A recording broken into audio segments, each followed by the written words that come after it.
Good evening, wonderful people, great Biafrans, wherever you are.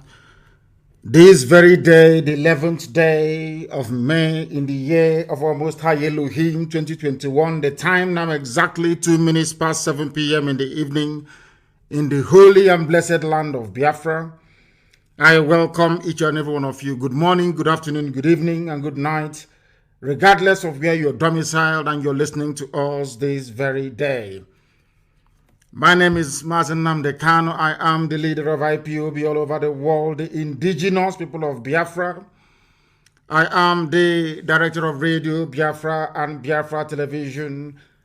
And by the grace, very special grace of the Most High, Elohim Adonai El Shaddai, a servant of the wonderful people of Biafra.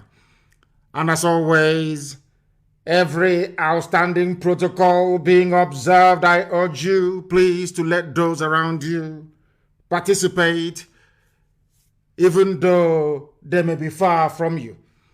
If you have an internet-enabled device, you should be able to listen to us. If you have a functioning transistor radio that has the FM dial on it in parts of Biafra land and some parts of Oduduwa and the rest of the zoo, you must also be able to listen to us. We are on satellite. We are on IPOB Community Radio app. We are on Radio Biafra. We are on TuneIn. We are on Simple Radio. We are on... Just name it, we are there. We are also on YouTube, University of Radio Biafra. We are on Twitter. We are also on Instagram. People now prefer to listen to us via Instagram. A lot of people are flocking to that very platform. If you have not opened an Instagram account, try and do so. If you have not opened a Twitter account, try and do so, because we are also simulcasting on Twitter this very evening. If you go to my Twitter handle at Mazi Nnamdi Kanu, we are there live. If you also go to Instagram at Mazi Nnamdi Kanu _official, we are also there live and direct. And heaven, as always, will bear us witness this evening as we preach this very gospel of redemption, a gospel of hope, and a gospel of renewal, a gospel of restoration, a gospel of enlightenment, that even for the very first time, because of what we are doing, Southern governors, for the first time in living memory, that I can recall in the zoo, they met in Abuja.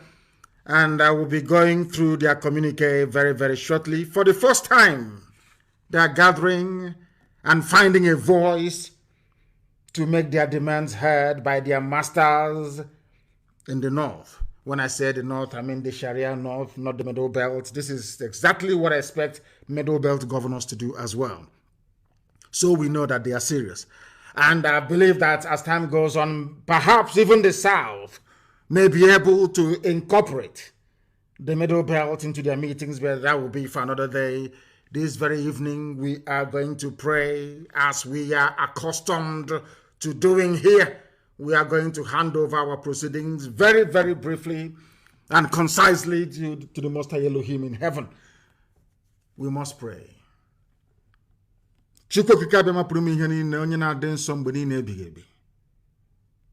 Onye anyị na-efe wee na-asọpụrụ mgbe niile, anyị na-ebuli olu anyị niile elu ebe anyị nọ n'ụwa niile, nna nke ebere, wee na-aja gị mma, wee na-eto gị, wee na-agọzi gị. Onye dị nsọ mgbe niile ebighị ebi, onye ime eluigwe, onye ọ bụ naanị ya na-achị, onye ọ bụ naanị ya nọ n'oche eze elu ụwa wee bụrụ ebe ntụkwasị ụkwụ ya.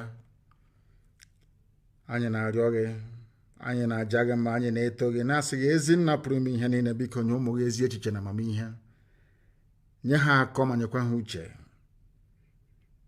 tinye ha n'ime mmụọ ha mmasị nke ụmụnne, n'ihi na mgbe niile na nwanne na-aka enyi. Ka anyị were ịhụnanya, ịdị n'otu, mmekọrịta nwanne na nwanne were na-aga njem nzọpụta nwere onwe nke gị onwe gị dịrị anyị ka anyị wee gaa.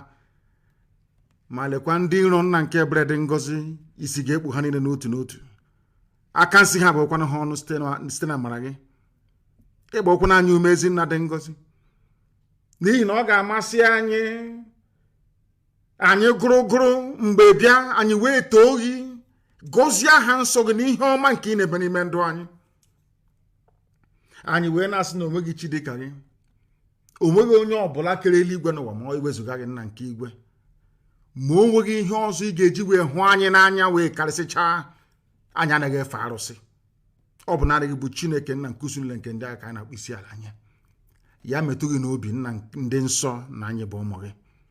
Ya metụ gị n'obi na ala Biafra bụ ala nke gị.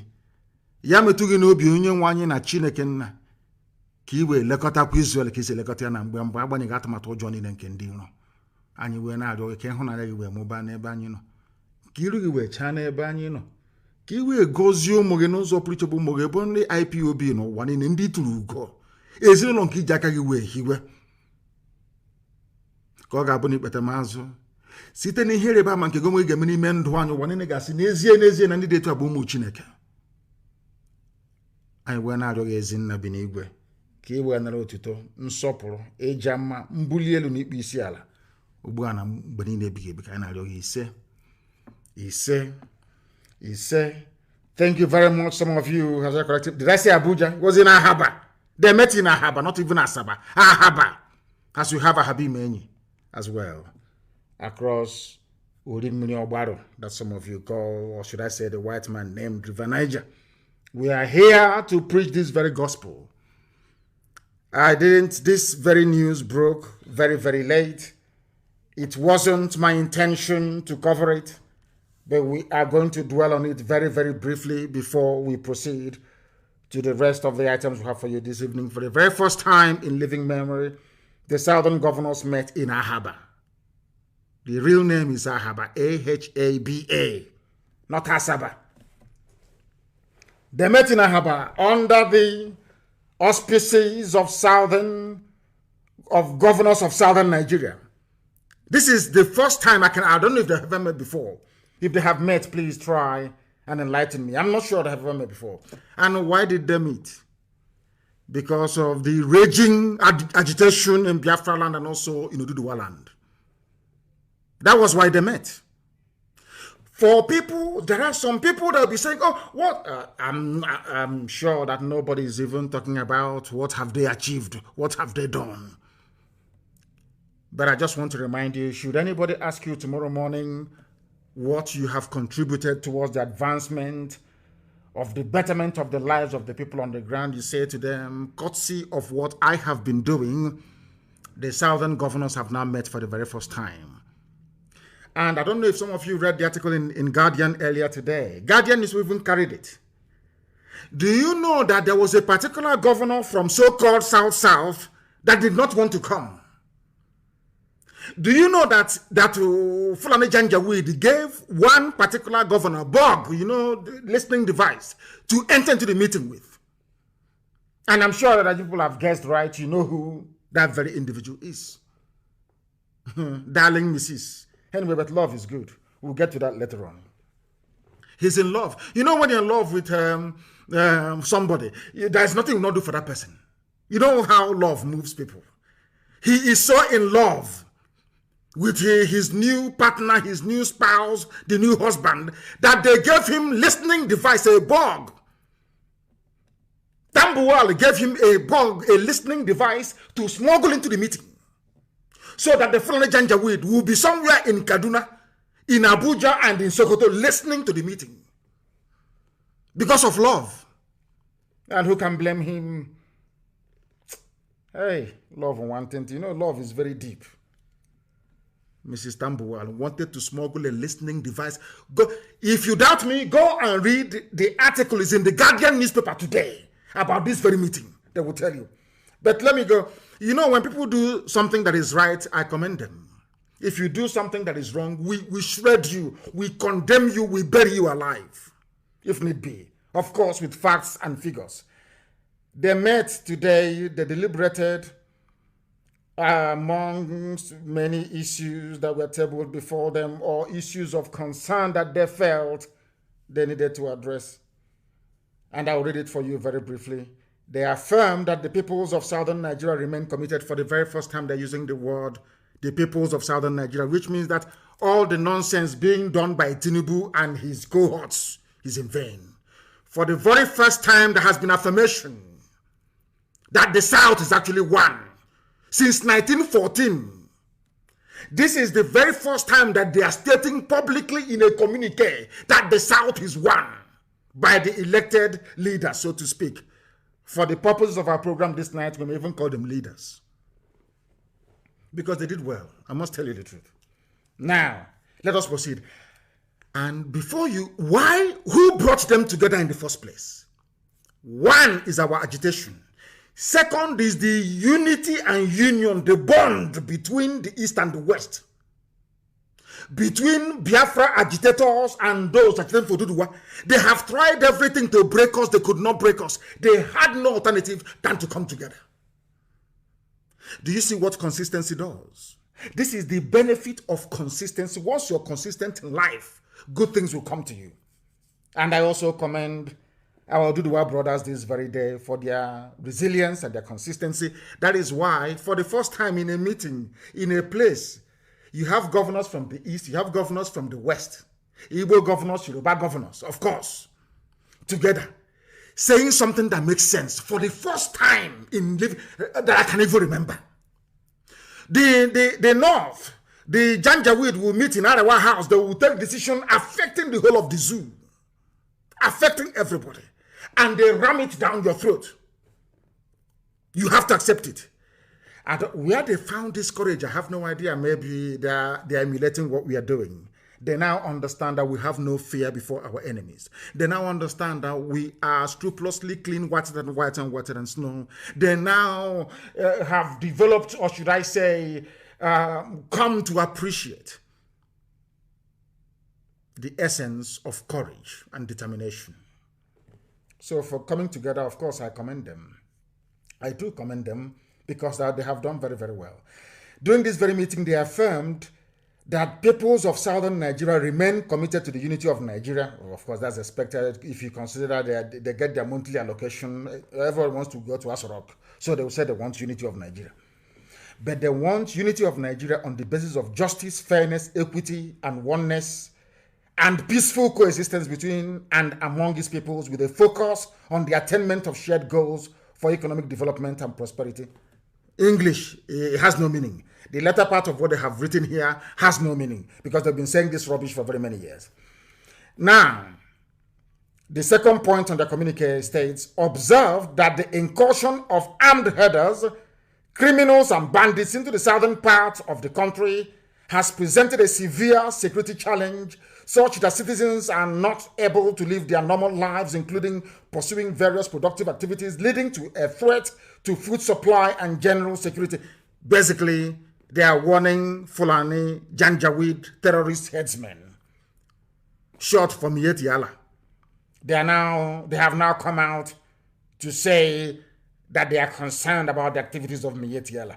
Consequently, the meeting resolved that open grazing of cattle be banned across southern Nigeria. In other words, if you see any cattle in any farm from tonight, anywhere in southern part of the zoo called Nigeria, you kill it. You are enforcing the law made, or should I say a directive executive order made by those that you claim you voted for to look after your affairs. They noted that development and population growth has put pressure on available land and increased the prospects of conflict between migrating herders and local populations in the south. Given this scenario, it has become imperative to enforce the ban on open grazing in the south, including cattle movement to the south by foot. Nobody should bring cattle into the south. In other words, Ruga is dead. Cattle highway is dead. Cattle path and cattle routes, they are all dead. From what they deliberated and came to conclusion to this very day in Ahaba. They concluded that anywhere you see Miet Yala with their cattle on foot inside your farm or anywhere, of course, in the East, you call Eastern Security Network, and we treat them the way we have been treating them. Why are they saying this? Because we took the bulls by the horn. We don't mess about all this nonsense well, they are doing, all that rubbish. I'm not go to the rubbish. If we find you in the bush, you are bushmeat. You are gone. Both you and your cattle, you're finished. So now that gave them some liver to come out to say that we are now banning cattle movement. Number 4, we recommend that the federal government should support willing states to develop alternative and modern livestock management systems. And I wonder, why are you taking permission from the federal government? Was it not Osun State or whichever state in the West, in Yoruba land, imported 250 pregnant cows from the USA? That one didn't, once they told the cow, you are now in Nigeria, the cow broke away from the crate. I wanted to run back to the USA. A governor was able to do it without permission. But these ones, of course, they have to bow to their Fulani masters. They are taking permission from the Fulani, their Fulani Janjaweed, as if to say that cattle herding, or should I say animal husbandry or dairy products is the exclusive preserve of Mietiala. That is why you're going to the government to go and look for excuse to start your own cattle ranch in your states. Because you have agreed that nobody should enter into the cattle farming or rearing business unless you are a Fulani, unless you are Mietiala. Arrant nonsense. Pure bunkum. That is where I fault some of the things that they have said today. This one doesn't sit well with me.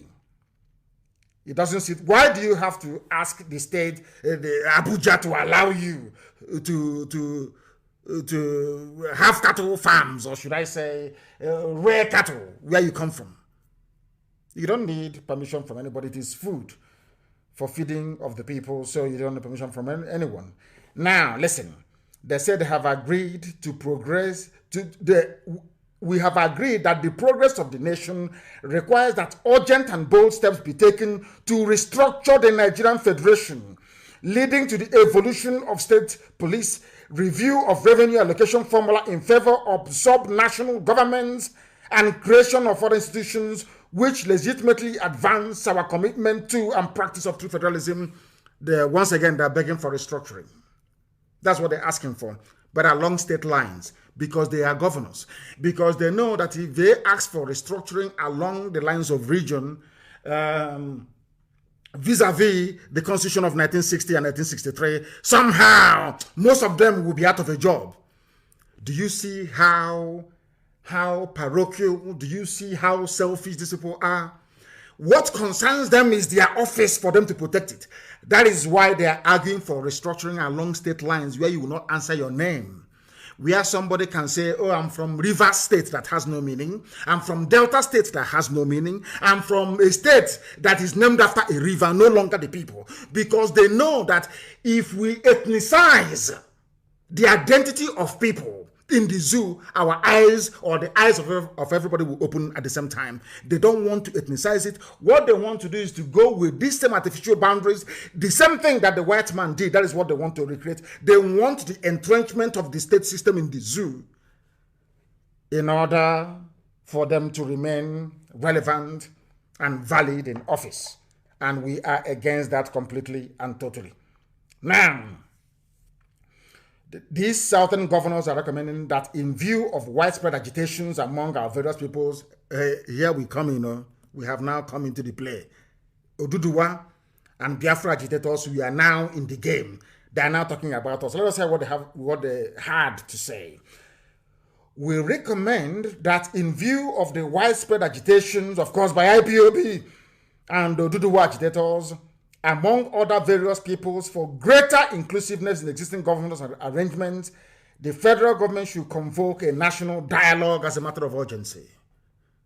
So we are now moving very close to that referendum we talked about, isn't it? Because after or once you pick up a gun, it will always end on a round table. Not the table with four corners, no. The rectangular ones, no. Always on a round table. And they now understand it very clearly. They are now calling for national dialogue, if they have the clout, if they have the presence of mind or conviction to push these things through for their counterparts and their husbands in the north to agree to, is another matter altogether. But at least they have said it. And they must also be commended for it. They also recommended that in deference to the sensitivities of our various peoples, there is need to review appointments into federal, like federal character, that Fulani should not dominate everything. This is a very diplomatic way of saying that Fulani should not take over every sensitive security position in the zoo. It must also go to other ethnic groups as well. Now, this is one that I love very, very much. We have resolved to foster cooperation among the southern states and the nation at large. For the very first time, they are saying that the Igbo and Yoruba will work together. Izon is there, Ijo is there, Ibibio is there, Efik is there. For the first time since 1914. Some of you may be shocked. This is the only time since Lugard, that wretched Lugard, came into the zoo to turn us into wild beasts and animals. I'm telling you, this is the first time that southern protectorate you've been hearing about, this is the first time that their so-called leaders are meeting since 1914. Over 100 years ago. Over 100 years ago, this is the first time they're meeting. Imagine if they had been meeting all these years as their northern counterparts were doing. Do you know why they met in Ahaba? They met for the simple reason that the divide and rule tactics of the north is no longer working. They can no longer divide us. And where I should give credit, I won't hesitate to give credit. There's a group called Nsuko Mona, the ones that started this handshake across for us, because of course the boundary is not in Niger, it's in Igodomigodo. They started all this movement to try to unite the South. Nsuko Mona, they are called. They have been fighting for very many years. And I also give them credit because this is as a result of what they have been fighting for over the years. What Biafra and Oduduwa agitators did was to give impetus to this very thinking.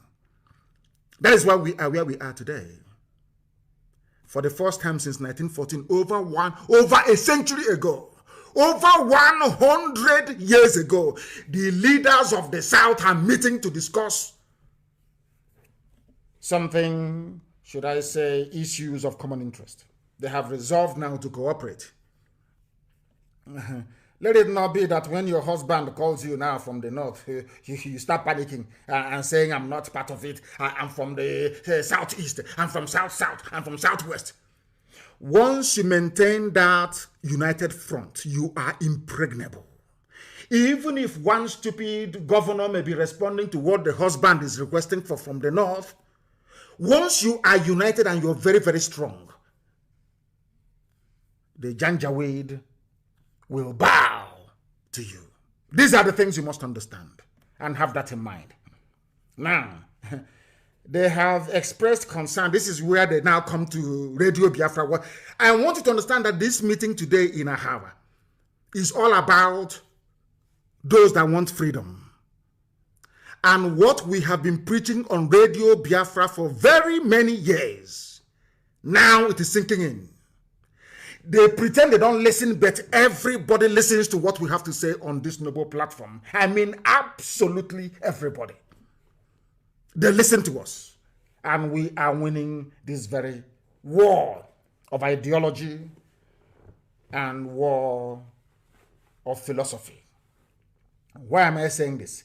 The governors expressed concern on the continued gridlock on Oshodi-Apapa Expressway, which we have been talking about now for years, and the chokehold it has exerted on the nation's economy, being the sole outlet from Apapa Wharf. The meeting therefore recommended the activation and establishment of ports in other states of the Federation to create new jobs and promote socioeconomic activities in the country. What I have been preaching for very many years, isn't it? When I was in the dungeon in DSS, somebody came to me and asked me, what would you like to see done? And I said to them that you must open the seaport in Warri, open the seaport in Iguacha that the white man named Port Harcourt, open the seaport in Calabar, and allow Onitsha River Port to function. In fact, you can even go as far as building another one in Lokoja as well. I wrote these things down and I gave it to the federal government of Nigeria. When the Eastern governors called us for a meeting, I went to Eastern governors and I gave them the same thing. I never asked them for any money. I didn't ask them for anything. I didn't ask them to make my life better, to buy me a helicopter, or to buy me a private jet, or to open an account for me in the Cayman Islands, stuffed with dollars. No, I asked them. I said to them that our people need employment. I said to them, go, the railways they're building in Nigeria today was my recommendation when I was in detention. I said to them, I'll give you this sound economic advice for free. But of course, they misused it. I said to them, if you go to everything I've been preaching for the past, I don't know if it's 7 or 8 years, it is there. Now, for the first time, they have agreed. They have come together to agree that Warri Seaport should be opened. Calabar Seaport should be opened. Iguacha, that they call Port Harcourt Seaport, should be opened as well. Now, do you understand it? Or I want all the intellectuals to understand how far we have gone. We always win. I said to all of you, in the end, we win. Just remain consistent. Do not waver. Do not move to the right or to the left. Remain where you are on the path of truth, justice, and honesty. Eventually, your ideas will prevail. And today it has prevailed. They are now asking for the creation of jobs and the promotion of socio-economic activities in the southern part of the damnable Zoological Republic. The meeting expressed concern on the economic implications of another lockdown on the country. Now they know. They now know. This is what I want to talk about this evening. Before this is very news or communique was issued by the governors of the South, they are locking everybody down to stifle the economy, to move, harden the terrorists into the South, to commence the final onslaught, the final phase of the Islamization agenda of the Sokoto Caliphate. It's nothing to do with COVID. Absolutely nothing to do with COVID. They want to bring these people down to our land to commence the final onslaught before 2022, when they had hoped to overrun every inch of territory in the South on their path to the full Islamization of the damnable contraption we know as Nigeria. They do not want another lockdown, and therefore suggested greater coordination and cooperation between federal and state governments in evolving strategies for dealing with the pandemic. In other words, no, Yusuf Abubakar Mohammed cannot sit in Aso Rock anymore and issue directives saying, oh, we're in a lockdown. Then what stupid lockdown? The Fulanis are using it to stifle us. Whereas the borders are open in the north. Oh. They can bring in rice, they can export cement, they can cooperate with their Niger Republic brothers and sisters and cousins. But in the South, they say no movement, lockdown. They want to stifle us economically, because if you don't have money, there is no way you can lobby the world, there is no way you can buy weapons, there is no way you can exert any measure of influence. They want to be the ones handling the money alone. That is what they are planning to do. But I'm glad that the southern governors have come to their senses, or have realized that eventually, or at last, they must rise up to say something about this stupid, ridiculous lockdown that the Janjaweed Caliphate is proposing. Now, they express very grave concern on the security challenge currently plaguing the nation, and strongly urge that Yusuf come and address also southern governors. That thing I've been preaching. How can you have a country where the president doesn't talk to you? Is that possible? Because they know we are waiting with our Onyokomita. We are waiting for them. Once that idiot comes out to speak, we will dissect, we will analyze, and they understand it. They do not want to put themselves to shame. That is the reason why he's no longer talking. Even the recorded ones you used to get once every 8 weeks, you're no longer getting it. Now the southern governors are saying to Aso Rock, please talk to us, so we want to hear from you. Because they themselves are now convinced that Buhari is dead. They now know also that there is somebody in Aso Rock. Now they're asking him to come out to speak live to the people. And we know he can never do it, because we are waiting. We have recruited new scientists. There is no trick they will bring, no artificial intelligence. There is no deep fake video they will bring out now that will not dissect from top to bottom. From top to bottom. Now they express their gratitude to their host, which is Ifeanyi Okowa. He has done very well, of course. He has done very, very well to host this very meeting. I'm not excusing his idiocy and stupidity, but of course, for hosting, for once, they're finding their voice. Do you know what? Do you know why they're talking? Because they know that the Fulani can no longer divide them. No longer can they be divided. No more. Because even if you divide the governors, the men on the ground, the foot soldiers on the ground, they are united. The East and the West, we are now bound together. That is why, for the very first time in over 100 years, the South is reasserting its identity. Because the North will always come and say, we are the North. This is a minority of them from the Sharia region. They have emasculated the Middle Belt. Then I say, we are the North. But when they come to us, they'll say, oh, this is East and this is West. They divided Nigeria into three to suit them. The North, the East, and the West. When they come as the North, they come as one block, one effective, dominant block. This one is playing his own corner, West, and this one East. Now, East and West have come together. Let the war begin. That was what they did, and I must commend them, those that attended. I must commend all of them that went there. But I'm sure that, let me see if Mrs. was there. Mrs., where are you? I'm looking at the names of those that signed. Oh, Mrs. came. She came as well.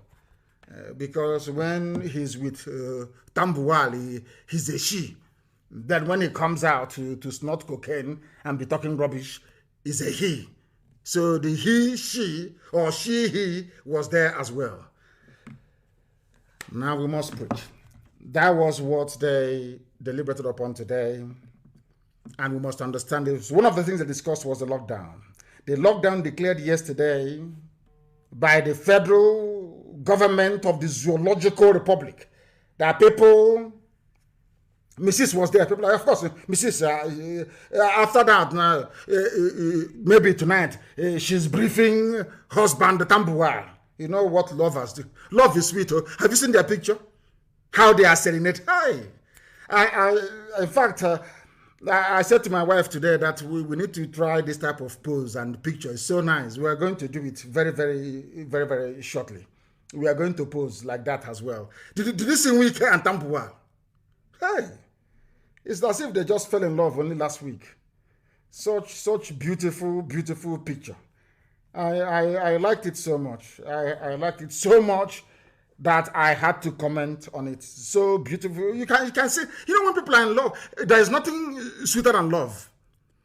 And now, that first 2 or 3 months, or maybe they're doing their own anniversary now. You can see how happy they are. And I wish them well, honestly. I wish she, he, and him well. They should live happily ever after. The lockdown declared yesterday by the damnable Zoological Republic is a ploy for terrorists to come into our land. Therefore, we are not going to obey this lockdown, and I'm asking all Biafrans, everybody in Biafran territories, do not obey this lockdown. Let him come out and announce it himself. Garba Shehu and the entire Fulani cabal cannot be sitting down and writing garbage all the time for us to be adhering to. BVN, NIN, and all this rubbish. Let that dummy inside that rock come out and address the people to say to people, this is the reason why we are doing this. On a live televised address to the people. Not all that recorded mumbo, that rubbish that they trot out from time to time. Something as monumental as restricting people's movement is being announced by the press secretary to the government. So it's an insult to all of you if you don't know, let me tell you. It's an insult to all of you that still believe in your Zoological Republic. Come out and address people. And I'm asking all Biafrans, do not obey this latest phase of lockdown.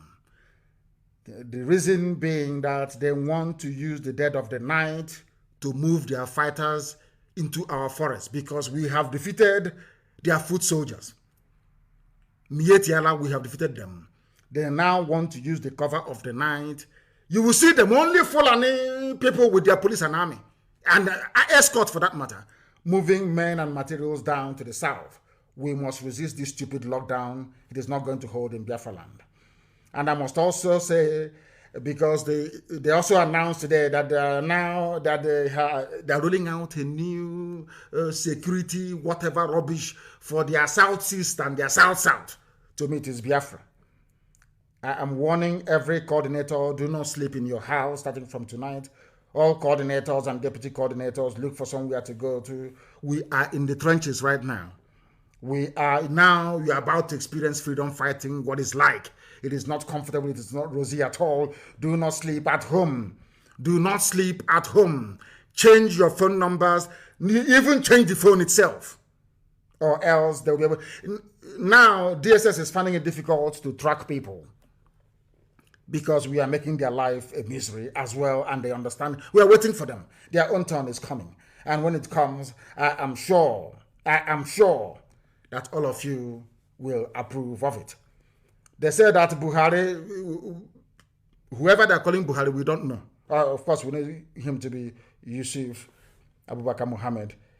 They have announced fresh security measures to tackle insecurity in the southeast, and I'm asking them this very simple question. Have you ever heard them before? Despite the progress being made by Boko Haram, ISIS in West Africa, Al-Qaeda in the Maghreb, Ansuri, or whatever they call it, Miyet Yala, terrorist group, and all the rest of them. Have you ever heard them say we are rolling out new security measures for the northwest or the northeast or north central, where the Fulanis are pillaging and killing every blessed day? The answer is no. But now Buhari approves fresh security measures to tackle insecurity in southeast and south-south. In other words, I told you that they're going to come. You know, Fulani has this very stupid and senseless pride in them. I know that their pride won't allow them. They must come. And remember, I will keep reminding you of this every blessed day. This Fulani army will die in Biafra land. They want to move them in. Maybe to start there. They are doing now is abduction. We are in the season of abduction. Very soon they will try their shoot at sight to see if it will work. But I'm not sure it is going to work for them again, considering that all the entire southern governors have now come together to issue a communique stating it very, very clearly that the way they have been handling things in the past hasn't moved the situation forward. Now what they're trying to do is to try to bring in a new measure. And I want to warn Fulani Janjaweed in Asarok, any measure you bring to our land, we're equal to it. Anything you bring, we are going to face you. You understand that very clearly. Okay? So it doesn't matter what the AIG does, what the IG does, and all these idiots. The more you move men down to the east, the more the north will be taken. But of course, I know it's all the part of the game plan. What they want to do is to emasculate, to intimidate. So we can become wretched, lily-livered cowards. We will now allow you to enter into our land, or send us away from our land. We'll come maybe to IDP camps in Amazonia. But it's not going to happen, and you understand that very well. And as I told you, you will take the bait, you will come. We will lure you into our land, and your army will die there. And the places you left in the north, in Sharia, Core, Arewa North, will be taken over by terrorists and criminals that will never, ever, ever listen to any of you. These are the things you must understand. So we are ready for you. Anytime you want, you can bring the game on. We are waiting for you. But you can never, ever have it easy anymore. All that thing that people come out, you open fire anyhow. You know that if you open fire on the people, you will be confronted there and then immediately. And you are going to die sooner than later. You will also perish. So now you understand. It doesn't matter what you announce or what you're not announcing, but we are assuring you that you are not going to prevail nor succeed in intimidating the children of God into submission. It cannot happen. You can try that nonsense elsewhere. It will work for you. But you see, in the East, it can never ever work. Never ever work. Not today, not tomorrow, not ever. Because when tyranny, as somebody said, when tyranny becomes a law for the government, massive rebellion becomes a mandate for the people. Because you cannot keep pushing us to the wall all the time, pushing us to the limits, massacring innocent civilians over and over and over again, and you don't expect them to fight back. You must be foolish. I want to remind all the intellectuals and sophisticated morons, all of them, go back a few years ago. The slaughter, the killing of IPOB family members, peaceful protesters, Shia protesters, and SARS. Every time army and police will come, they open fire. None of you will talk. But now in our land, they are always looking behind their backs. They don't know where death is coming from. Because I assure them, they are all going to perish.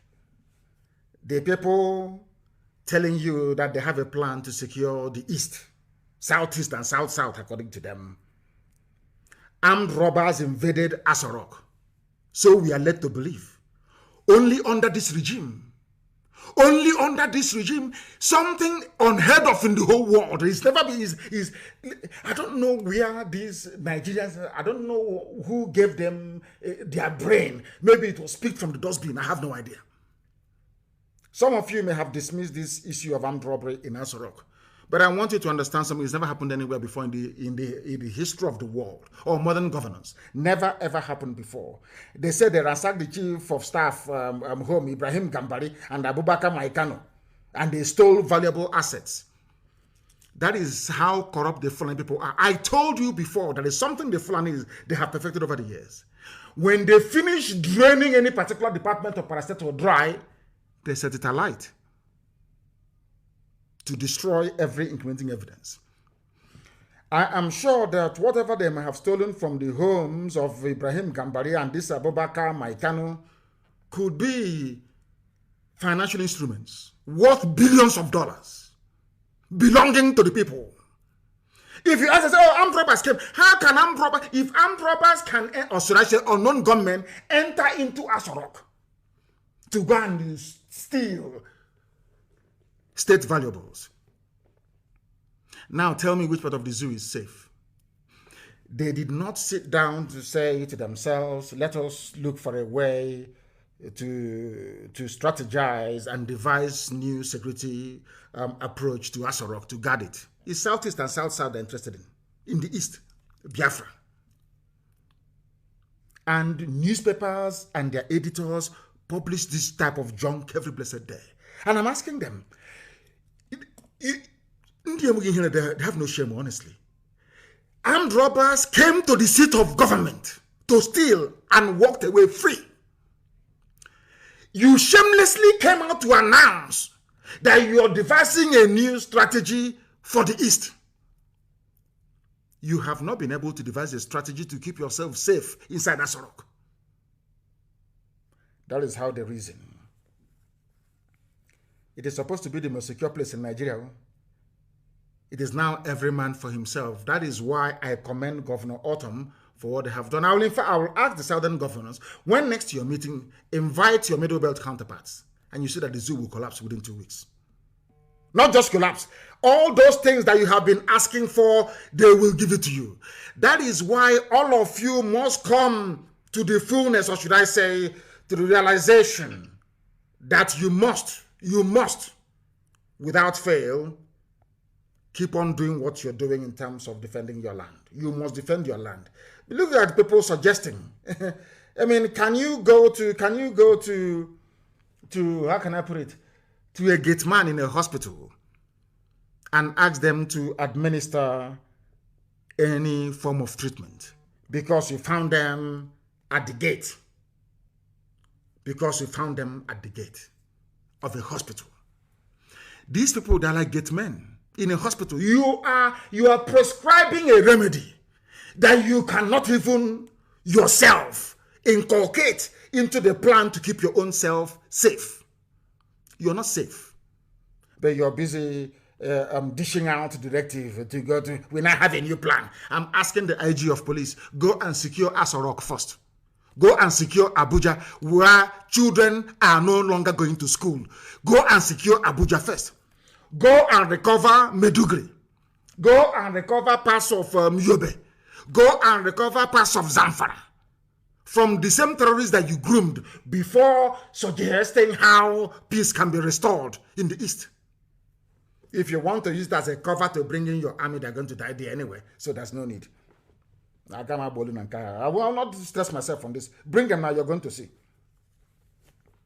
And I want to warn our Oduduwa brothers, and I made it very clear to the activists last night, that the Fulanis imported a lorry load of arms and ammunition, and the containers were being escorted by the military last night, and they offloaded this very consignment somewhere in Oshodi. But I'll come to that later on. I will give you the full details of exactly what transpired. And that was why Tinubu said that we had planned to bomb Lagos, something that is undoable in 1 billion years. In 1 billion years. They think we are very good students of contemporary history. We know the history of the war. I know personally how people from the West viewed the move by Biafran army to go and capture the seat of power or to neutralize them. It wasn't even an army of conquest to conquer Yoruba people, of course not. It was heading straight to Dodan Barracks in those days to go and neutralize them. I know personally how my Yoruba friends have explained to me their trepidation and their fear over that very expedition led by Banjo then. We know. So we cannot try anything stupid. We can never, ever, ever, not on this earth, antagonize our Yoruba brethren. It's impossible. We can never do it. We meet all the time. We have meetings all the time. So how can we? Are you telling me that all those gallant men in OPC, all those gallant men all over Yoruba land, they cannot do any work? If we agree that they should go and start, disturbing those who are disturbing them, they have more than enough men to do it. More than enough to do it. We don't have to go there. But they lied as usual, as they always do. As they always do. As they always do. But in the north, what is happening? Some of you must be aware of what DSS is doing in and around Abuja. And do you also know that DSS, they also get a cut of the ransom? Are you aware of that? Do you know that the DSS or SSS, they should be properly referred to, do you know that they get a share from bandits? So Fulani people are not even happy owning all the oil wells, controlling the Ministry of Finance, controlling Asura, controlling almost everybody, controlling the defense budget. How many of you here are aware that the daughter of Abba Kyari is the one responsible for all Nigeria's investment abroad? It's called sovereign wealth. Investment in stock markets all over the world is the daughter of Abba Kyari. They control everything. Federal Inland Revenue, every source of finance. Finance minister is always Fulani. Even when you plant your joro, or you plant maize, or you plant cabbage or carrot, the same Fulani terrorists will come and destroy it, use it to feed their cattle, and kidnap you in the process. Even that little money you have made by selling maize or yam or cabbage or watermelon, you now use it to pay the same Fulani to release your child, release your father, or release your mother back to you safely. Do you see what is happening? And you'll be astonished. I don't know why the mainstream media in the zoo doesn't want to give this very particular piece of news the coverage that it deserves. How we receive weapons from DSS agents and share the gains by Fulani bandits, Fulani terrorists. DSS that is busy abducting people. Oh, they want us to go into kidnapping and armed robbery as well. That's what they want. So we can start sharing the money. Okay, that's what they're looking for. They are, as I'm speaking to them, they are now in Aba and everywhere, claiming they are implementing security strategy. But the same DSS, I don't know why their National Assembly, I have no idea why these people should not be investigated, prosecuted, and shut down. DSS. Instead of contributing to making your lives as safe as it can be within the contraption, they are making it worse. I'll read it for you. They told a German television, Deutsche Welle, in a recent report that they borrow money from DSS agents. And who are the people in charge of DSS? Fulani. Who are the people buying guns and ammunition from DSS? Fulani terrorists. That is why the South must understand they are all in this whole thing together. They're all in it together. As the security is worsening in Nigeria, armed bandits terrorizing different parts of the country have made a startling revelation to the German, I think it is the flagship media in Germany, Deutsche Welle, that they have been receiving weapons from operatives of DSS. You see their DSS, you see them with their uniform DSS. They are worse than bandits. These are hardened criminals, and none of them are Fulani. Very, very sadly. The criminals told Deutsche Welle in a recent report that they borrow weapons from the state agents and then go to work to share the ill-gotten gains together. They go, you pay ransom. They go to school. Now I know the reason why they keep sending that terrorist Sheikh Gumi to go and negotiate. They know where they are. DSS will not go and get them or mount a rescue operation to release those who have been kidnapped. Instead, they are waiting for you to pay the ransom. They will tell Sheikh Gumi, tell them to pay, tell them to pay. It's dicey. Operationally, it's not difficult. The terrain is, there's a valley, there is a hill. Talking rubbish. You give that 100 million naira ransom to the bandits. DSS will collect their own cut. Maybe take their guns or say, oh, boys, well done. In the same one Nigeria. In the same one Nigeria. Now the world knows because Deutsche Welle carried it. That thing we have been saying for years, that all the Fulani cabal that are in it together, every Fulani person in any sensible position in government is part of this very grand conspiracy to overwhelm all of you. If you don't submit to their will willingly, they will use every tactics, including terror, to get it from you. Now the whole world knows, including the government of the USA, the EU, the UK, Japan, Russia, China, everyone now is fully aware of the fact that Nigerian security forces are the ones fueling insecurity for financial benefits. It is here in the news. Go and Google it, it is very clear. Insecurity, how we receive weapons from DSS agents and share the gains. These are Fulani people, perhaps from Timbuktu, telling Deutsche Welle. And all of you are there shouting one Nigeria, making the Janjaweed feel that you need them, whereas they are the ones that need us to survive. I have asked you this thing before. Go and read the amalgamation document. Lugard made it very, very clear. The reason why we are amalgamating the North and the South is because the North is poor. They have nothing. Till today, they still have nothing. These are the things you must bear in mind. The time we are live and direct, for those who are peddling, I'll come to that thief, Bola made it Tinubu later on, to those writing junk that Interpol is looking for Nnamdi Kanu. He fled from London. The time now is 7:55, live. Interpol, they know where I am. Everybody knows. If you want to know, you will know. These people are stupid. Cheap gutter propaganda. That was how you managed to put the late dead Buhari in office, by writing junk and lying. You don't know we are IPOB. We are very, very formidable. You don't understand that? We are highly, highly formidable. You must understand it. You must understand it. I don't blame the Fulani Janjaweed. I blame those from the South. Let us believe that after this meeting today, that the Southern leaders, so to speak, or the governors in their various capacities, will now have the need to be meeting more regularly to articulate a common position and stand when it comes to the issue of governance within the damnable Zoological Republic. Because all of you planning to come and conduct security, whatever rubbish in the East, all of you against the agitation to break up Nigeria. I want to also remind all of you that there was a time when the Fulani Janjaweed Caliphate inspired the northern peasants to rebel and revolt against the Nigerian state.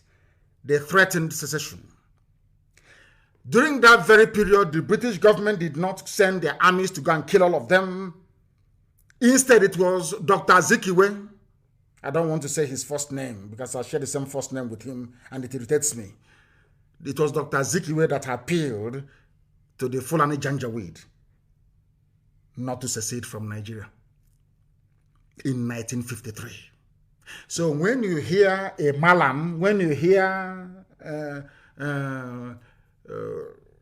Al-Majri writing nonsense on Facebook, I want you to remind him or her, it was you people, the Fulani-controlled northern part of Nigeria, that planned to secede from Nigeria. This is not 1966 coup or anything. Before then,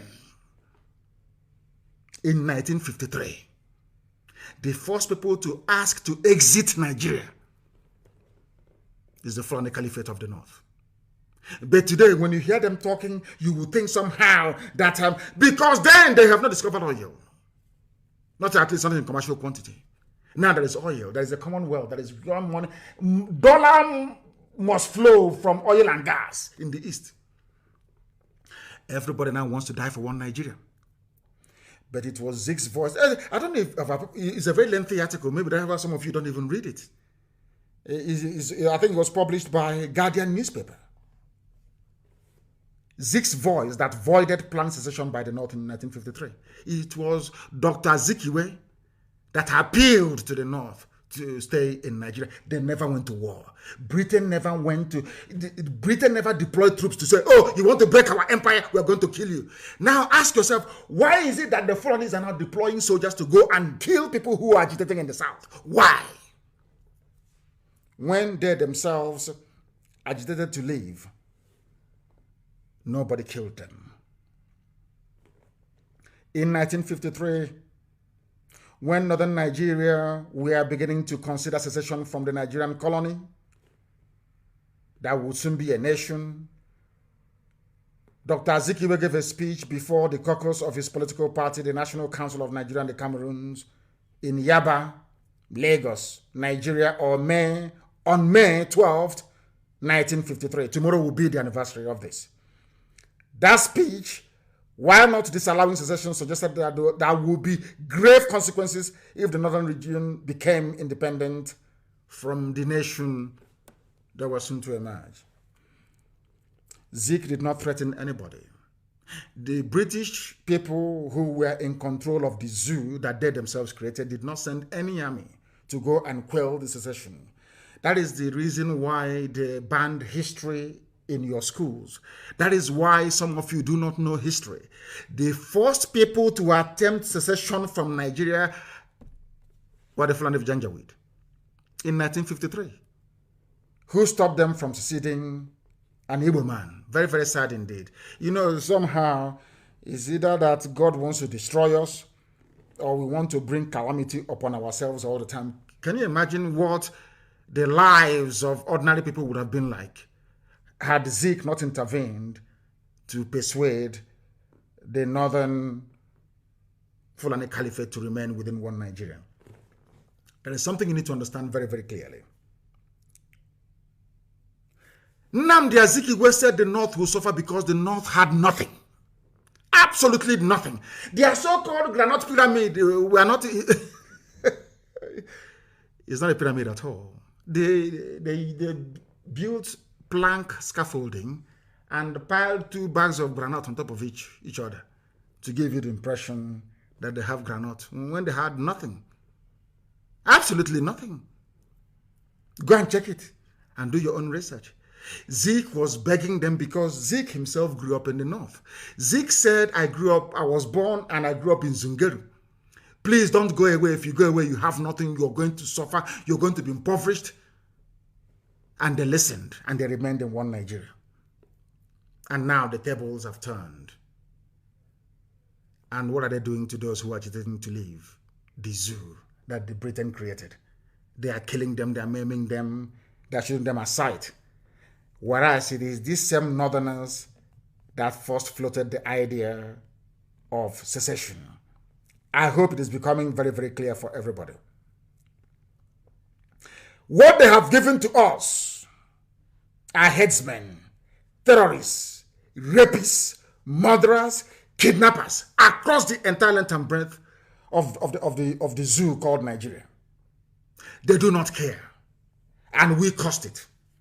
It was the fault of an Igbo man. Now I understand why sometimes I will speak or write very angrily about Dr. Zikiwe. Now I understand the reason why. It wasn't his fault after all. Today we are agitating to be free. Today we are fighting to be free in the East and in the West. And what have they done? The APC-led government of Lagos State, in conjunction with the Lagos State Commissioner of Police, having concluded plans to attack some parts of Yoruba land and blame it on IPOB, just to create a discord between the Yoruba nation and the Biafran nation, and to destroy the cordial relationship that these two agitating nations have maintained very lately. They want to destroy it. Tinubu knows that he's not going anywhere. So he has now unleashed his machinery. Everything is national has now come out to try to fight us, to try to fight me, and to try to fight the children of God. But it's going to fail. I want the world to know tonight that Tinubu will later pay hoodlums, because that's how they behave in Lagos, to attack some parts of that very city, so they can later accuse IPOB of masterminding the attacks. This is what some unscrupulous politicians, very desperate criminals are doing in Nigeria today. I want to ask Tinubu, who is a thief and a criminal, why did you not come to the pages of newspapers and television screen to announce the numerous sackings of Yoruba villages by Fulani Janjaweed, bandits and terrorists? Because there are Yoruba people right now in Benin Republic. Why was there no hoo-ha about Yoruba villages being sacked by Fulani Janjaweed? Why? That tells you all you need to know about these people and their intentions. Yoruba people, I want to ask Tinubu, are Yoruba people not refugees in Benin Republic? Who put them in refugee camps in Benin Republic? Are you telling me that Yoruba media is afraid of their Fulani masters, and in their docility, real damage is being done in Yoruba land? You have the courage to link IPOB to whatever nefarious activities that you're planning to unleash in and around Lagos.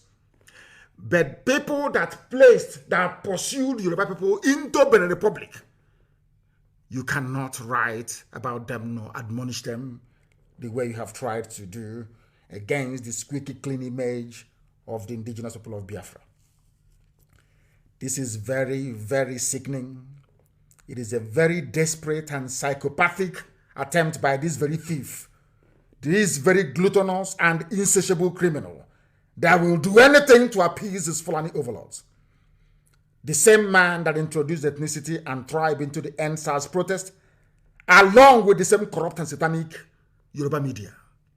They thought they were going to succeed. They tried it yesterday and it failed. Only one tweet, I tweeted, only one. The whole thing collapsed. And of course, when they were pursuing Yoruba Oduduwa activists and agitators to ask them, what do you have to say? IPOB is going to bomb Lagos. What do you have to say? They said it's a lie. Go and ask their journalists. All the people they call, all the heavyweights, frontliners in Yoruba land, they called all of them yesterday to condemn IPOB. They said, no, IPOB cannot do such. Nobody, in fact, from the South can do such a thing. It's impossible. They were disappointed. One tweet would destroy all their lies. That was why they came up with another one today. You know, they think if they keep writing all this junk, somehow they'll demoralize us. We'll say, oh, things are no longer going the way that we want it to go. When that one failed yesterday, they come up with the nonsense today. Nnamdi Kanu ran away from London. He's wanted by Interpol. I have been telling you I want to go to court. International court. Where the whole world, in fact, by the time we finish with that very legal process, if they see a Nigerian anywhere, they will spit in their useless faces. I'm telling the truth. If you don't know, let me make you understand. The same man who brought ethnicity into NSAS, they think, I told you, I warned all of you before. You know, that is why when people call themselves, I'm a prophet, and now they say, I say you're a fool. I told you they will try ethnicity. They will try the use of force. It won't work. They will try ethnicity. It's not going to work. They are going to try religion. Those three things are in play in the zoo at all times. Those are the dynamics that determines where the wind blows in terms of political patronage and reward in the zoo called Nigeria. It was Igboho that said he was going to flush out Fulani killers from the bushes of Yoruba land. And barely 12 hours afterwards, IPOB is now planning an attack on Lagos. I am aware of the hatred directed towards Biafrans, I'm sure of that. But the mistakes of the past I will not repeat. The mistakes of Nzogo, that's why I'm against anybody toppling this Fulani Janjaweed government by force. I am an opponent of coup. I hate coups. I can't stand them. Allow the people to revolt. The people should revolt. If there is any conscience in the zoo called Nigeria, June 12th, come June 12th, everybody must rise up. I want every ethnic group in Nigeria to deal with their own issues. That is why we cannot interfere in the issues raging in Yoruba land. And I wholeheartedly trust our Yoruba brothers, our brethren who are fighting for their freedom. I am begging all of you, please descend on these your criminals as we are descending on ours. And do it very, very quickly, because they are making your lives a misery. That second-class Muslim, PC, police commissioner in Lagos State, he's a Yoruba Muslim, but he cannot lead the Jumat prayers in the north. Go and ask him, if in any mosque, even the mosque you have in Yoruba land, if a Fulani boy of 10 years walks into the mosque, he will lead the prayers. I want to ask this Lagos police commissioner, his name is Hakim, somebody. You were an ADC at the camp to Tinubu. Now you're a police commissioner. You think that all those Ibro lifestyle in Lagos can wash indeed. You don't know you're meeting IPOB? Nobody warned you, nobody told you. Do you think we're a pushover? You think that one stupid, ridiculous, misleading headline in the evening can shake us and we start panicking? You are in for a shock and a surprise, I'm telling you. You are a Muslim, you are a Yoruba Muslim. In Abuja, you cannot lead prayers in a mosque in Abuja when a 10-year-old Fulani boy is around. Even if there's no Fulani boy, a Hausa boy will lead that very prayer. You are a second-class citizen to them. You cannot lead a simple Juma prayer in any mosque that has a 10-year-old Muslim boy in it. But you're busy disgracing yourselves on the streets of Lagos by mouthing your usual garbage and rubbish all the time. But this time around, they failed spectacularly to divide us. They wanted to drive away between Oduduwa and Biafra. But the era of divide and rule is gone because Yoruba youths have understood that their politicians are evil. That their tactics is to keep them in bondage. Talking about one Nigeria, amassing wealth and fortune for yourselves, while the rest of the population are busy dying in vain. For whoever is against our freedom is against God Almighty in heaven. And I believe that nobody can challenge you. So Biafra is coming. It doesn't matter what you do, it is coming. As I said before, you know, to pick up a gun to defend your right to exist as a human being, to pick up a gun to defend your right to exist as a human being is like losing your virginity. You don't get it back anymore. So we are going to keep defending our land until they give us referendum. That is not that way. That is not that way. If they kill us, we kill them. I say it live on air so that the whole world can hear me. So you mean I will stay in my house, you will come, you will kill me, you will go. That's rubbish. Every army formation in the East now understand. Once you kill somebody, some of you are going to die. It's as simple as that. That thing you want, we give it to you. Have you been hearing them shooting and killing people or Fulani headsmen all over the place. There was a news I saw earlier today, Fulani headsmen somewhere in Anambra, and I said, show me the pictures and the videos.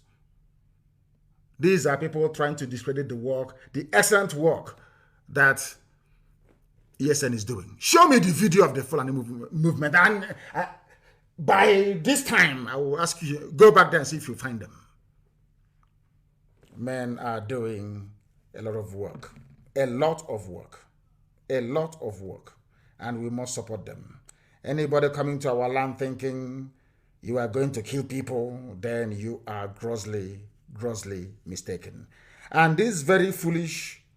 Let me tell you that they are all in it together. I don't want to say anything about Yoruba Muslims because I know that they are more urbane, more sophisticated, more enlightened, and more progressive in their outlook and their thinking. But there's something that I want our people to pay very close attention to this very moment, please. Very, very important. Do you remember that very fire that broke out in Oshodi? I think that was last week on Thursday night, destroying goods worth millions of naira. Lasema went there, Lagos State Emergency Management Agency, full of people who went to school. They attributed the fire incident to explosives and accelerants used by unknown individuals. Fulani in Lagos, housed by Tinubu, went and bombed Oshodi Market. This was last week. They never ever blamed IPOB last week. Go and Google it. Lagos Market fire caused by explosives. Understand this very clearly. Because the Fulanis have penetrated Yoruba land. They are everywhere. They are now willing and ready to unleash mayhem. They went to Oshodi Market, where Yoruba people are doing business, where Igbo people are doing business. They planted explosives. And the experts whose job it is to identify the cause of any fire, they went there, they investigated, they said the fire was caused by explosives and accelerants. The thing that will make the fire to spread very, very quickly. At least 90 shops and offices were destroyed, razed to the ground. The outbreak occurred at Cairo Market in Oshodi, Lagos, on Thursday night of last week, destroying goods worth millions of naira. Now listen, the Lagos State Emergency Management Agency, LASEMA, attributed the fire incident to some form of explosives and accelerants used by unknown individuals.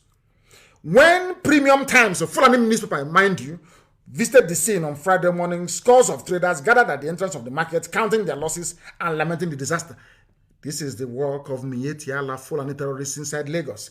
It happened last week. Nobody blamed the Fulani. Nobody remembered IPOB then.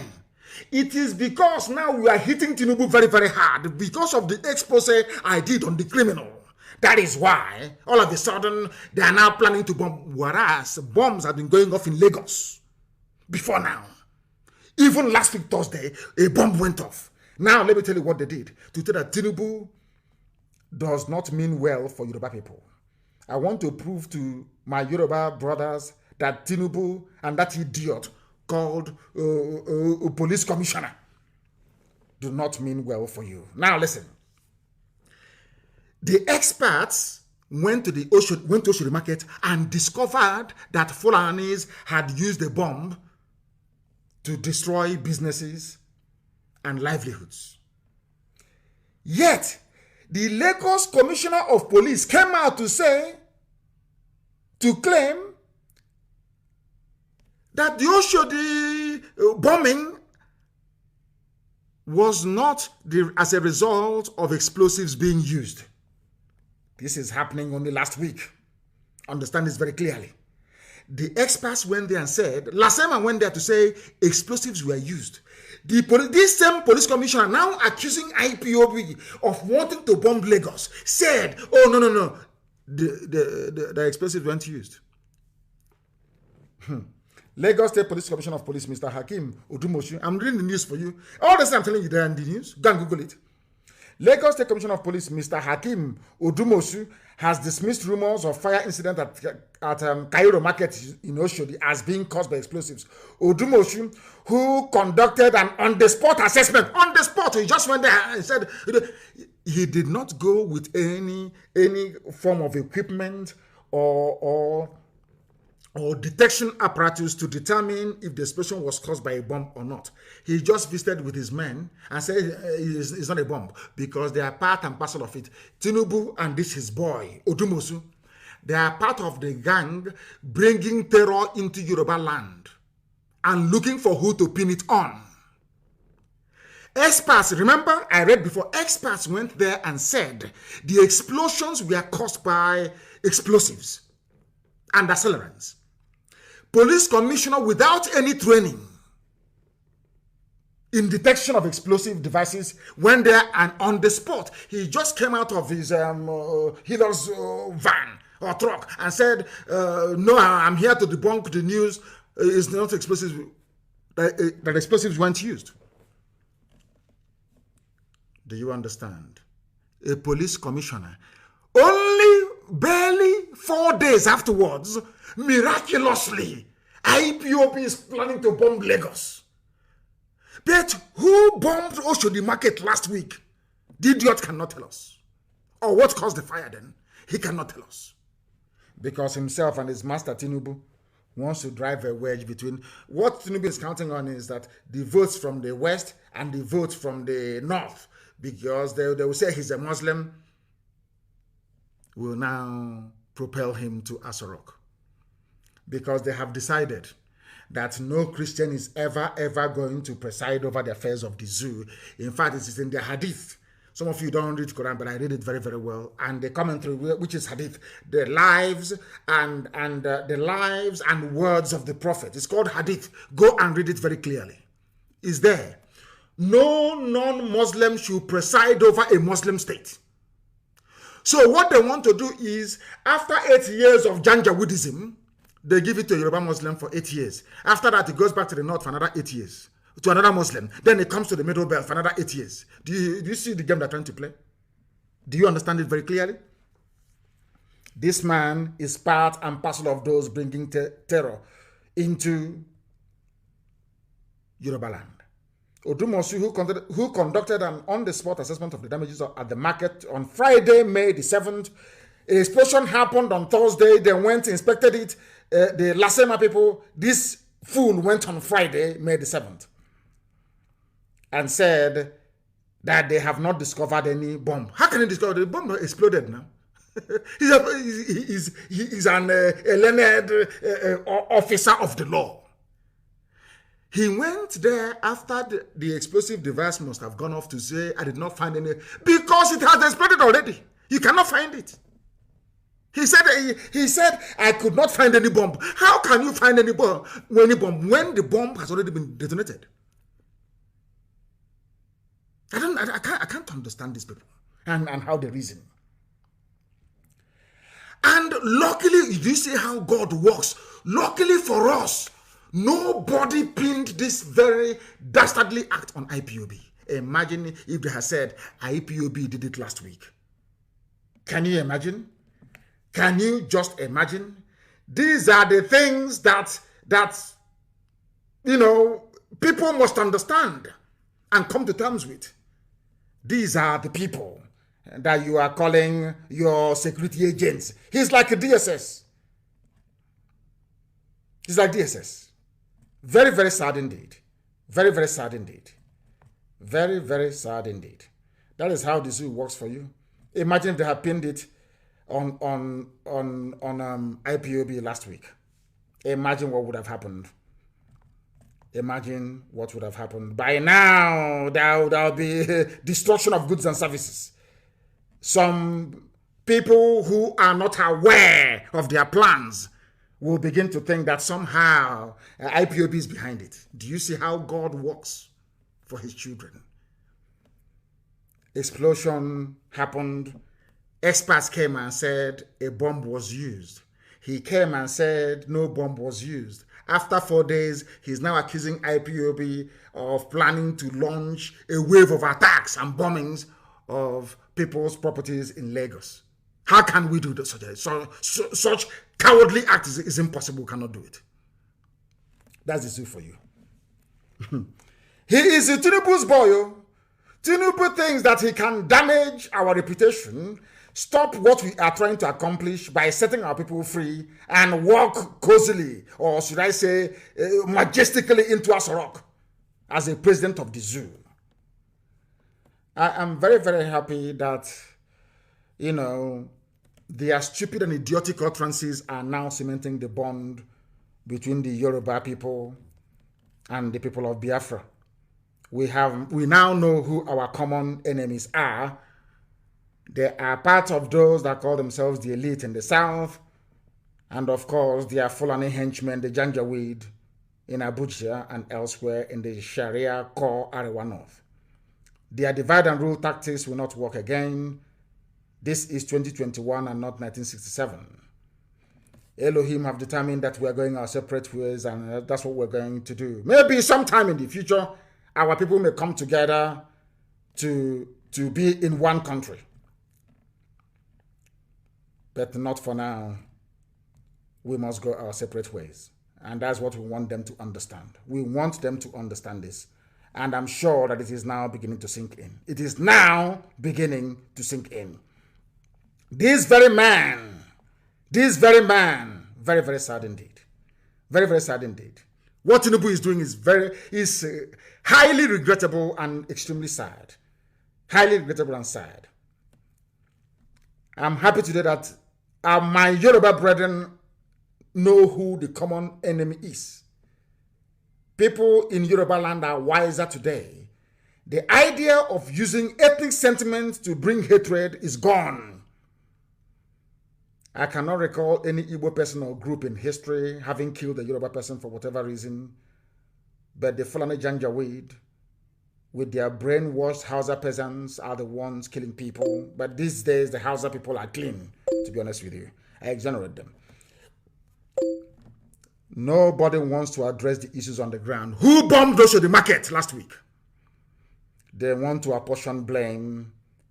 They are planning to attack Yoruba assets in Lagos and say it is IPOB members that did it, just to bring their divide and rule tactics into our agitation for freedom, thereby dividing us. But they cannot divide us. I am telling Bola Ahmed Tinubu, you're a thief and a criminal. I will do a program for you. Not yet. Not all those documentary, Booty Lion or Booty Long. Your life on air. I will destroy you completely. I'm waiting for you. I will destroy you. All those media houses you're paying, one idiot called The Wheel. I don't know who is The Wheel or all those nonsense. I'm going to catch all of you. I will destroy all of you one after the other. I will decimate you. By the time I finish with you, Tinubu, you can no longer come outside. Ask the Sarakin Fulani of Imo State. Hope Uzadema. Can he come outside? He cannot come outside anymore. He can never be forgiven in this life. Never ever be forgiven. I will deal with you, Bola Ahmed Tinubu, and this idiotic police commissioner. Hakim, whatever your name is. In your next life, you'll be afraid of IPOB. You don't know who we are. You want to go back to your old, dark, evil, wicked ways. We are not going to have it. Lagos is not Biafra land. Lagos belongs to Oduduwa, is Oduduwa land. IPOB cannot attack Lagos. We are not a terrorist group, for information. Lying against IPOB is in vain. That was how you lied during NSAS, because you want your money to be flowing. I felt very, very sad and sorry for those that bought into your ethnic jingoism and all that rubbish. You want to try, because it worked during NSAS. You think it's going to work again? People are now wiser. People are now wiser. And I remember that Alhaji Mrs. Medinat Oladimeji wrote very movingly about some of your sophisticated morons in the West. It's not my job. It's for you people to deal with them at the appropriate time. But anybody who raises his ugly head or her ugly head to try to disparage what we are doing, you get it from me. Tinubu, you're finished. You can never smell us rock. You are gone. I will do program for you every two days. Any day you come out to announce that you're going to play, I will decimate you.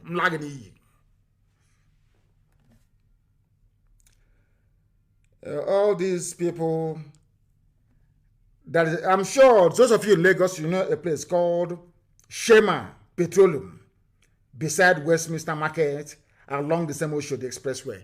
I now want to tell you who caused the bombing, who firebombed Oshodi Market last week Thursday. Because I have the intel. We have the M branch. There is nothing that happens in the zoo that we don't know. As I told those of them, somebody to tell that useless Uzodema, the Sarkin Fulani, Supreme Court Administrator of Imo State. I know where you slept. In Imbi say it's not an official duty, so I allowed you to sleep there and go free. I know where you're sleeping in Ebonyi State. I know where you. I just want to mention only 2 places. I know where you slept in Imbi say 3 days ago. I know where you slept in Ebonyi State 2 days ago. Just to let you know that we know. There is a place called Shema Depot. This depot is formerly called Aquitaine Depot. It is now owned by Shema Petroleum. Shema is S-H-E-M-A. Please, people must listen very attentively, please. It is beside Westminster Market along Oshodi Expressway. Last night, 2 nights ago to be precise, the Fulanis offloaded containers full of arms and ammunition. These containers were escorted by the military and offloaded 2 nights ago, and those containers were still there after this very morning. They did not move it to Ojo Cantonment or to Ikeja Cantonment. Ammunitions dumped at this Shema Petroleum beside Westminster Market along Oshodi Expressway. These are the same people that destroyed that market in Oshodi. Now do you understand it? I am giving the police commissioner because he's a fool. He doesn't even know what's happening in Lagos. But I know what's happening in Lagos. Are there no containers offloaded at Shema Petroleum escorted by the military 2 nights ago? Yes or no?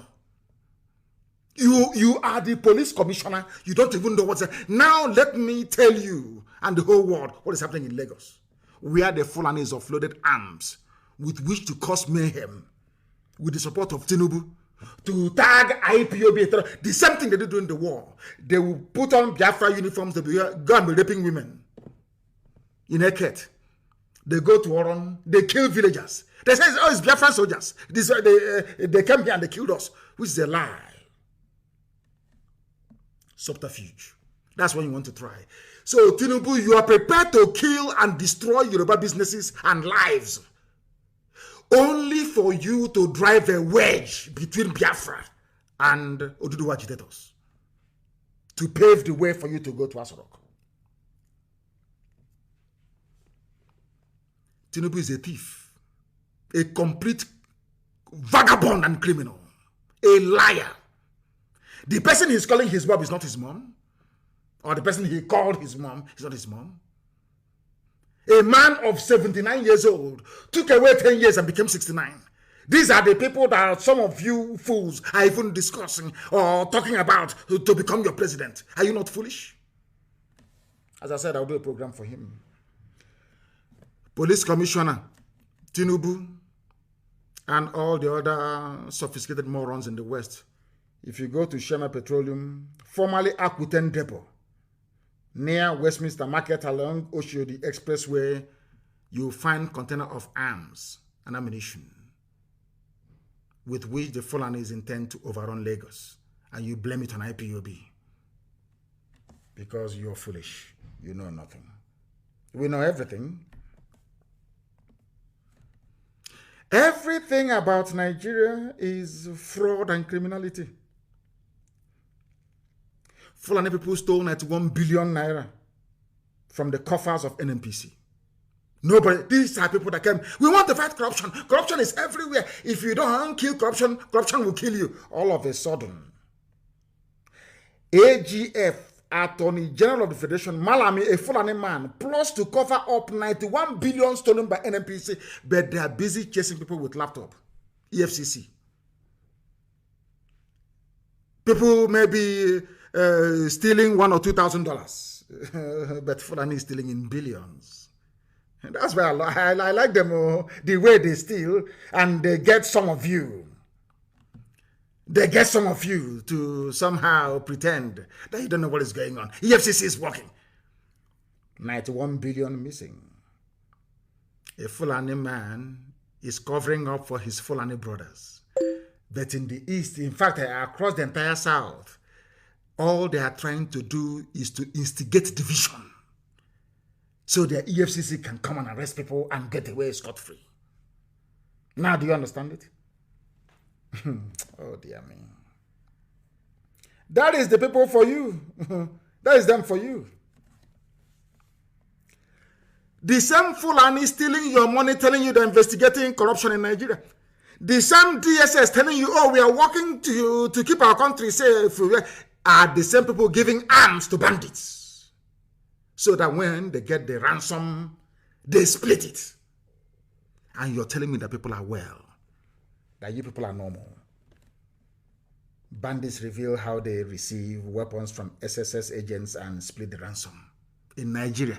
Tomorrow now, so DSS now do something.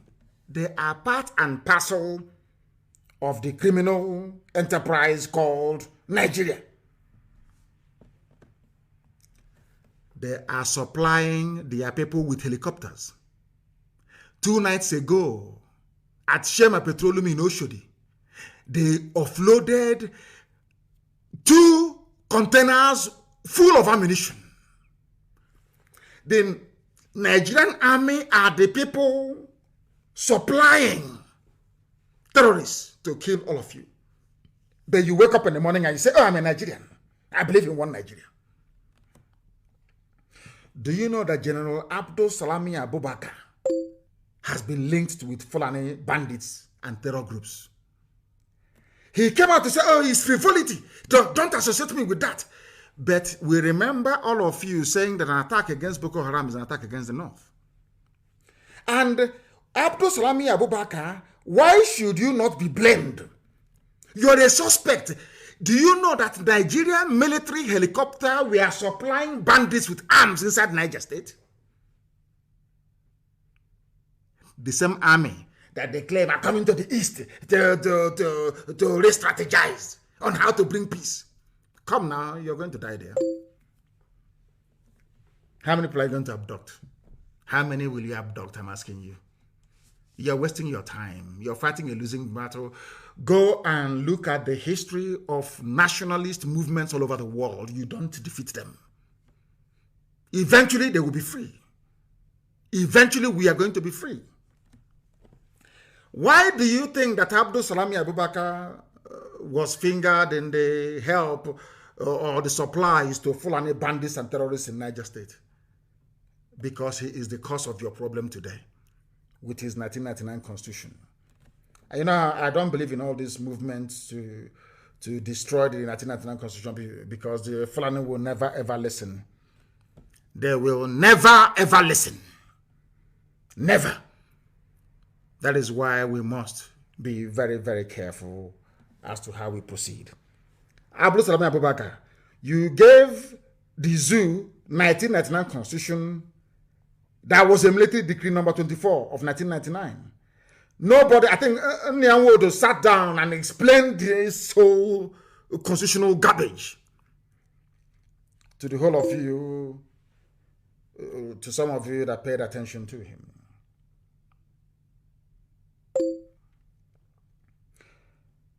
That very constitution was not subjected to referendum. It was written by Fulani people, does not provide for state constitution to create their own federation. Because if you are in a federation, the states must have their own laws. They must have their constitution. Go to USA, you will see it there. Go to the state of Pennsylvania, they have their own constitution. Governing Pennsylvania. After all, you wanted to copy what a white man did in America. And of course, in keeping with our way of life in Africa, everything is upside down. Now, let me tell you why Abdul Salami Abubakar is a suspect. They said, Abdul Salami Abubakar said in his constitution that all of you Nigerians handed over your land and resources to the federal government. And if you're handing over your land and resources to the federal government, that means you're handing it over to Fulani Janjaweed Caliphate. Do you understand? Some governors answer chief security officer only by mouth. No governor in the South can give order to the PC and he'll carry it out unless the PC wants to. If you give them an order which they disagree with, they'll tell you, oh, Abuja didn't ask us to do so. So ask all your governors now. That is why the army can come in and kill as many people as possible and get away with. Abdul Salam Abubakar in his constitution says that you can marry a girl less than 18 years of age. My God in heaven. Zoological Republic. They were the ones that put Sharia in the constitution. There is no mention of Christianity. It's only Sharia that you have in the constitution. And some of you are telling me sections 275 to 279 regarding non-state religion. Go and read it very carefully. It's all about Sharia. Sharia was mentioned in the constitution of a secular state. All of you wake up in the morning, 1999 Constitution, 1999 Constitution, our Constitution. I feel sorry for you people. It was Abdul Salami Abubakar that encouraged the army to supply arms to bandits. The same people that in 1953 wanted Nigeria to break, today they're saying they don't want Nigeria to break anymore. If you want Nigeria to break, you have to go to war to break Nigeria. This is what Fulani are telling us now. But when Fulani wanted to secede, round about this time in 1953, May of 1953, Fulani, the North, wanted to secede from Nigeria. Nobody told them you have to go to war to accomplish it. Instead, Azikiwe pleaded with them, begged them, and they agreed. These are the things that some of you ought to bear in mind when you discuss the issues of the Zoological Republic, because things are happening. I tell you that things are happening. Things are happening. And the zoo is gone. It's finished. If they can be so desperate, the zoo is gone. Senate fixes zonal public hearings for May 27, 28 on constitutional review. It's breaking constitutional review. Because you are, hi, IPOB Chineke goes, you know. Hi. All these things are now happening because of what you did. Because of your consistency, you reassured our Yoruba brethren that a lot can be achieved by being honest and consistent in pursuit of what is right before God and before man. All those things that were impossible before are now becoming possible, but we are saying to them it is too late. Because the Arewa Consultative Forum are now telling us that they don't support secession because there is nothing wrong with Nigerian structure. If there is nothing wrong with Nigerian structure, Arewa Consultative Forum, why are you now having a constitution review? Why? You know, we always win. I told you we always win. We are getting very close. We are getting very, very close. We are winning this very battle. I can assure you, we are winning it. Now they want a constitution. In the same day, in the morning, the same people that the South were waiting upon, the same people that we were waiting upon from the South, told us that you cannot secede without war. In the evening, they are now amending, or they have now agreed to amend the constitution. People that told us that we should, if you want to get Biafra, go to war. But when in 1953 you wanted, you're doing your Araba, Arewa to go. Why did anybody not ask you to go to war? What is wrong with you people? Do you see how we always win our arguments? We always win it because we have facts and we have figures and we have truth on our side. We have truth on our side, and that is why you can never ever defeat us. That was why when Governor Autumn said, fire for fire, if you kill us, we'll kill you, in Benue State. And now that's constitutional review. We want to review this, we want to review that. The only language the Fulani understand is fire for fire. If you turn the other, if they slap you on one side and you turn the other cheek, they'll cut off your head. The sooner you people understand this, the better. That's 2 days ago, I came down very hard on pastors and preachers. But I said some.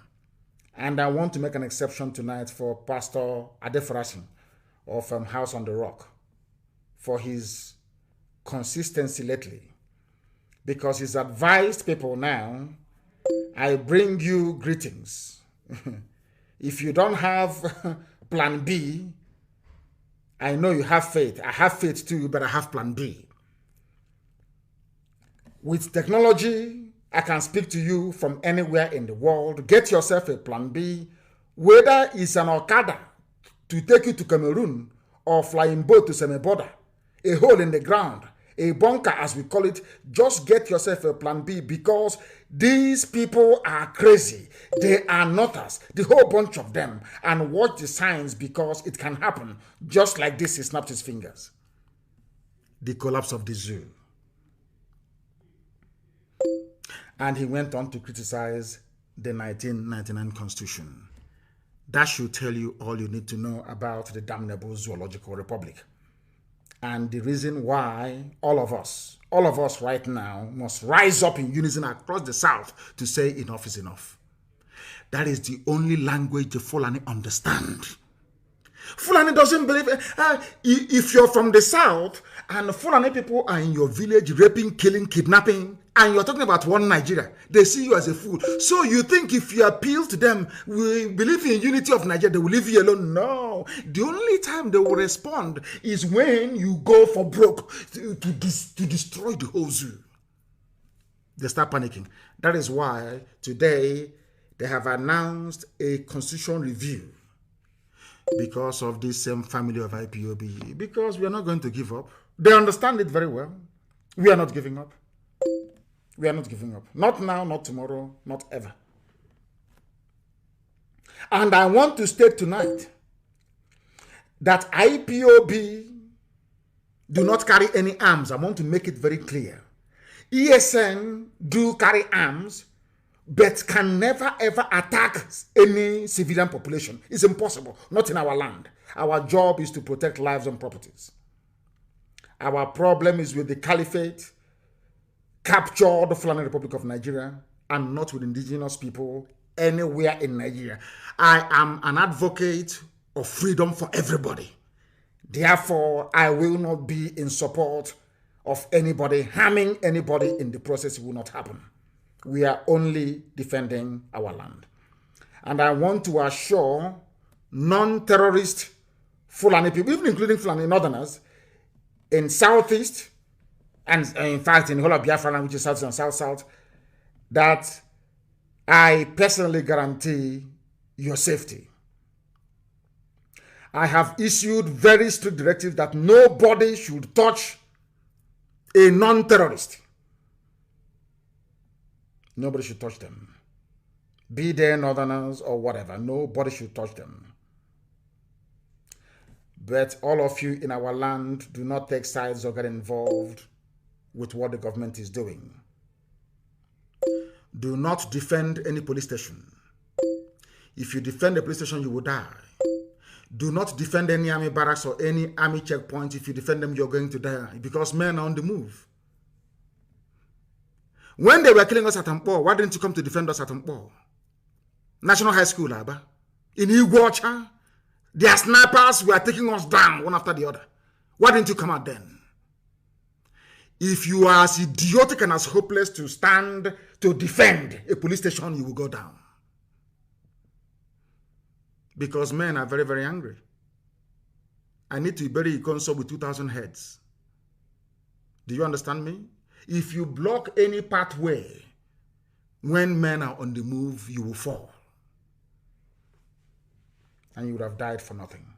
But we do not touch. My instructions to ESN is nobody should be touched. You remain in the forest and keep on doing your work in the bushes of our land. Anything you see there, kill it. Anything you see in our forest, kill it. Cattle, no matter who the person is. Because it is bushmeat. That's what it is. Unless you want to turn to refugees in Amazonia, which is never ever going to happen. I won't allow that to happen. And this evening, very briefly, I want to respond to the lovely Mrs. Tambuwal of River State, very, very briefly, that aquatic animal, because he said it's from rivers. Anything that comes from a river is an aquatic animal, isn't it? The only thing that comes out of a river is an aquatic animal. But anyway, I want to congratulate Wike on his newfound love, and I wish him and Tambuwal the very best of marriage or spousal relationship. As I told you earlier, I will be copying their pose, because if I copy something, I admit it. I'll be copying their pose. Myself and my wife are going to pose like Tambuwal and Wike. You know, when you're in love, we can even renew our vows. You know, and the pose was very, very nice. I understand, Wike, you are always under the influence of drugs and alcohol. Perhaps to numb the pain you go through every night. But we must proceed. I also do understand that wearing pampers at your age may be very, very hurtful, but I will take my time to explain things to you the way you'll be able to understand it.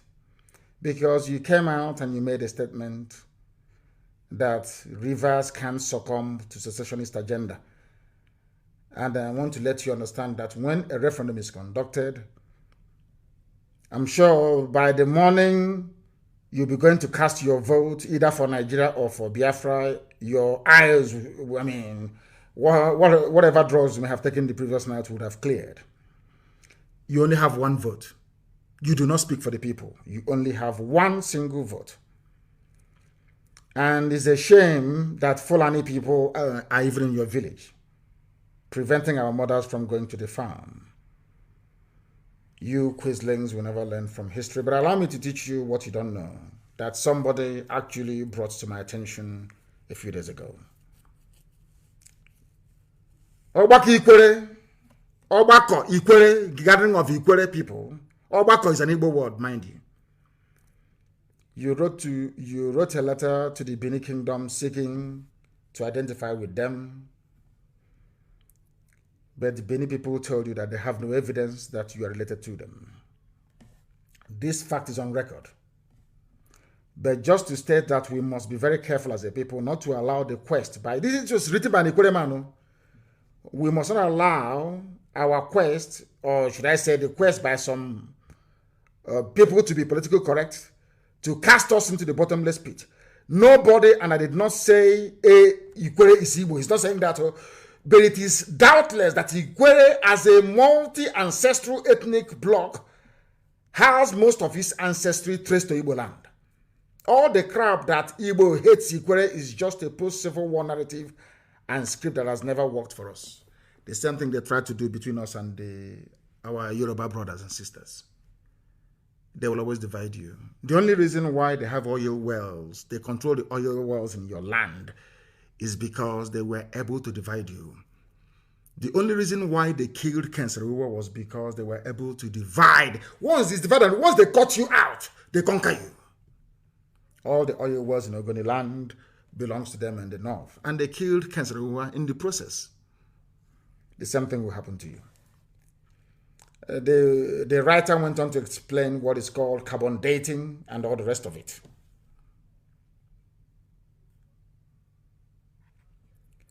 And I want you to understand this. There is something called carbon dating. Carbon dating, I'm sure you know what it is.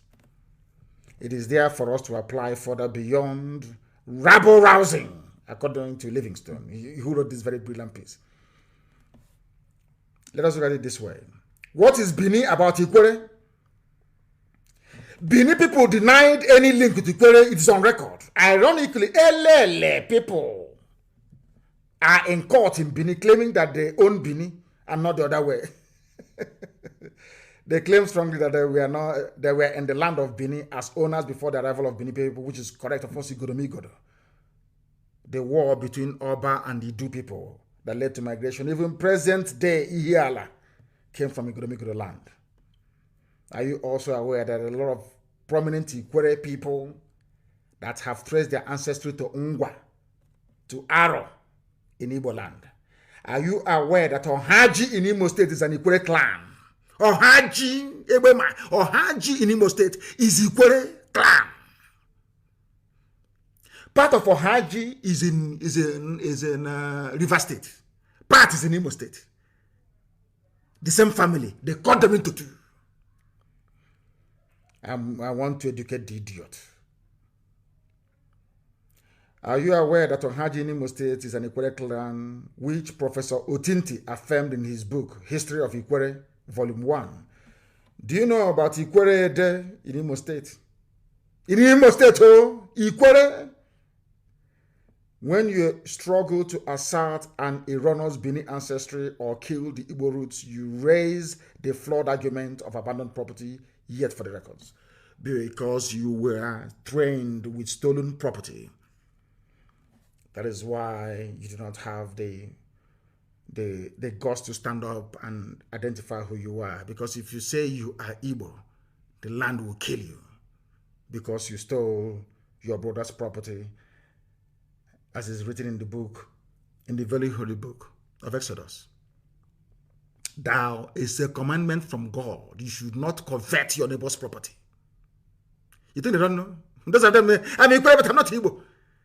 Because it is in the scriptures. Thou shalt not covet your brother's property, nor take his wife. You cannot do it.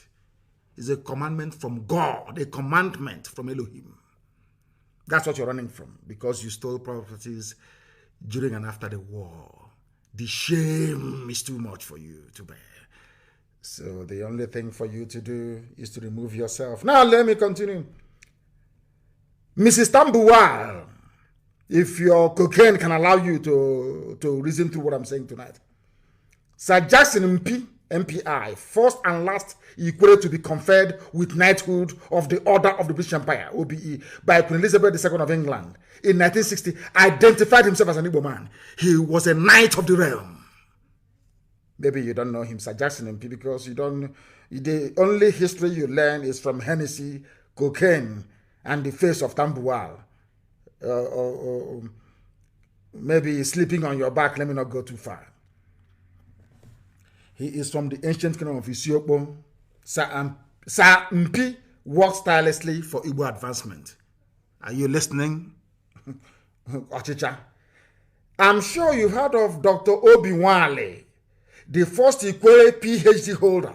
He was a senator and university lecturer. He was also the only Ikwere in the 1978 Constituent Assembly, where he was selected as one of the 50 wise men that drafted the 1999 Constitution. The great Dr. Wale identified fully with his Igbo heritage and was killed because of it. Maybe that is your fear. It didn't stop there. I'm sure you know about Okobule Wanode, which is Wanade in Imo State. Wanade, as we say where we come from. The first Ikwere registrar of any university. First and only Ikwere poet and paramount title holder of Eze Ohia Meru, where you have present-day Comprehensive College in Borokri, was his ancestral home before the British vacated them. In fact, our problem started with the British. They came to Borokri and took all of us away. That's evacuation by force. One or they remained a respected member of Nzuko Igbo and Ohaneze Igbo to the end of his life. Are you listening? Cocaine snorter, are you listening, Mrs. Tambuwal?